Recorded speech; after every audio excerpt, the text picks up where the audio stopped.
रसिक हो, सर्वांना माझा नमस्कार आणि प्रजासत्ताक दिनाच्या हार्दिक शुभेच्छा। आज माझ्या भावजींचा वाढदिवस आहे, त्यांची 71वी आहे।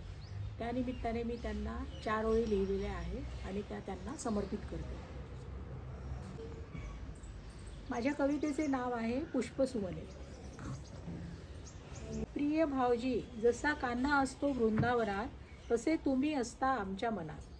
प्रिय भावजी, जसा कान्हा असतो वृंदावनात, तसे तुम्ही असता आमच्या मनात। तुमच्या लहानपणी भाकरी मिळविण्यासाठी देखील होता रोजचा संघर्ष। तुमच्या लहानपणी भाकरी मिळविण्यासाठी देखील होता रोजचा संघर्ष। तरी देखील तुम्ही परिस्थितीवर मात करून जीवनात केला उत्कर्ष। तरी देखील तुम्ही परिस्थितीवर मात करून जीवनात केला उत्कर्ष। फाटक्या झोळीत होती रोजची निराशा, फाटक्या झोळीत होती रोजचीच निराशा। तरी देखील जगण्यात होती एक नवी उमेद, नवी आशा। तरी जगण्यात होती एक नवी उमेद, नवी आशा। पुढे नोकरीत मिळाले मोठे पद, पुढे नोकरीत मिळाले मोठे पद। तुम्ही जगलात आत्मसन्मानाने, जगलात प्रामाणिकपणाने। तुम्ही जगलात आत्मसन्मानाने, जगलात प्रामाणिकपणाने।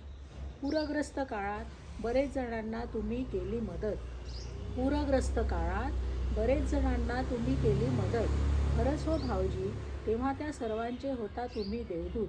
खरंच हो भावजी, तेव्हा त्या सर्वांचे होता तुम्ही देवदूत। आता देखील तुम्ही प्रत्येकाचे निस्वार्थ भावनेने करता काम।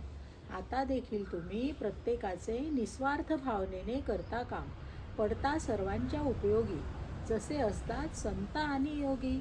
पडतात सर्वांच्या उपयोगी, जसे असतात संत आणि योगी। तुम्ही आहात मला वडिलांच्या स्थानी, तुम्ही आहात मला वडिलांच्या स्थानी। मी पुष्पसुमने अर्पण करीते तुमच्या चरणी, मी पुष्पसुमने अर्पण करीते तुमच्या चरणी।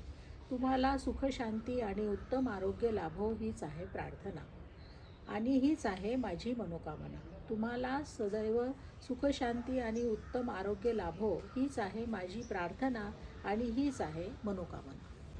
तुम्हाला जर अशाच कविता ऐकायच्या असतील तर माझ्या चॅनलला नक्की सबस्क्राईब करा।